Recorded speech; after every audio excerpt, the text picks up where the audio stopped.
Hi, it's Greg here from ATS. Welcome everyone to the ATS Advanced Selling Skills program. Today, we're going to be reviewing closing techniques. Who remembers what the ABC of sales stands for? That's right, always be closing.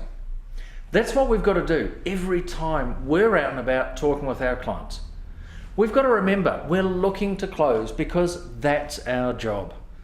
We lead the customers down that sales road to get them to the point where they actually want to buy from us. Funnily enough though, many people get very nervous when it comes to closing. Why is that? Most people will tell you it's because of the fear of rejection. The customer has the opportunity to say no to us, to reject what we've been offering. So we don't give them a chance. We don't close. We don't ask for the sale. And it happens a lot. One of the most common complaints in surveys conducted with businessmen is that salespeople either forget or don't want to ask for the order. But we're not going to be one of those people, are we? We're going to be constantly looking for opportunities to close. If we feel that things are going well, we've told the customer everything we need to tell them, and that the time is right, then we're going to ask for the sale every time. Let's face it, if we've done our job properly and asked some good questions, we now understand the customer's needs, the customer now recognises the needs, we've built up their desire to have that need fulfilled, and we've sold our benefits correctly, then we should ask for the sale and expect the customer to say yes, shouldn't we? But you see, that's where the problem comes in, and that's why we get nervous. If we expect a yes and we get a yes, then hey, there's no problem. That's fine. However, if we expect a yes and the customer says no, we feel that rejection. We start to think that the customer doesn't understand what we're offering. Or worse still, maybe we didn't understand what the customer was telling us. Maybe we missed something or we got it wrong. Sadly, now we're thinking about us and not the customer as we should be. That's why we get nervous, in case we get that no. But to overcome this problem, however, is quite simple. Instead of expecting a yes, when we ask for the sale from now on, we're going to expect a no. Odd, isn't it? The thing is, that way, if we get a yes, it's a pleasant surprise. If, however, we do get a no, we don't have to worry, because we were expecting it. We simply treat it like an objection. And what do we believe an objection is? It's the customer asking a question, asking for more information. That way we don't have to get nervous about the no, do we? We simply overcome that objection. Now that we've had a look at ways of overcoming that fear of asking for the order, we need to look at the various techniques or the actual words we could use to help us close the deal. The first one is called the partial decision technique. Partial decisions are decisions we ask the customer to make that don't normally get us the order. However, they do help the customer get closer to making that final decision.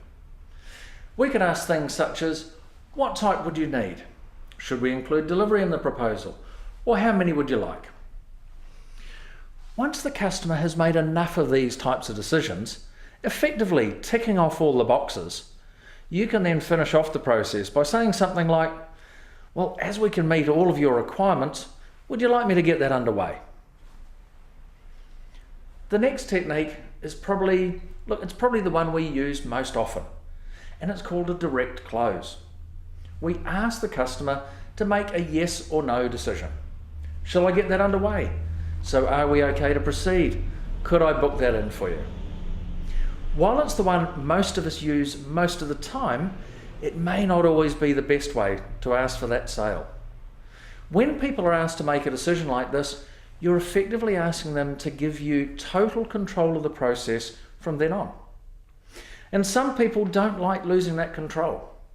So for them, it's what we call the alternative close.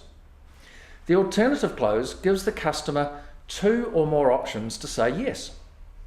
The one rule that you have to remember is that you have to be happy with the alternatives.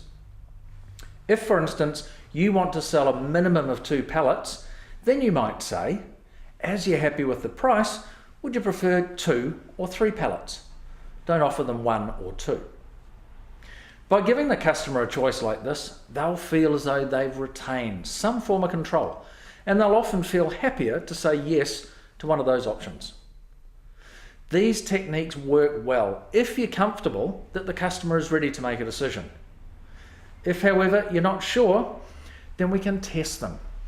We can test them by using the if technique. We simply add the word if to the front of the direct or the alternative techniques and ask the customer a question. We might say something like, if you're happy with the price, would you want to place an order? That's the if direct. Or if you're happy with that price, would you want them delivered this week or next? That's the if alternative. So just to recap, always be closing.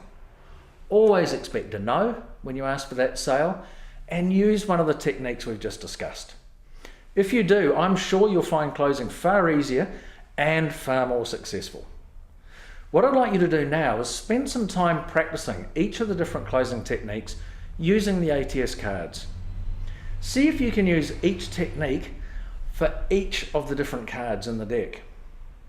I hope you enjoyed today's session, and I look forward to seeing you again. And just remember, if you don't change something, then nothing will ever change.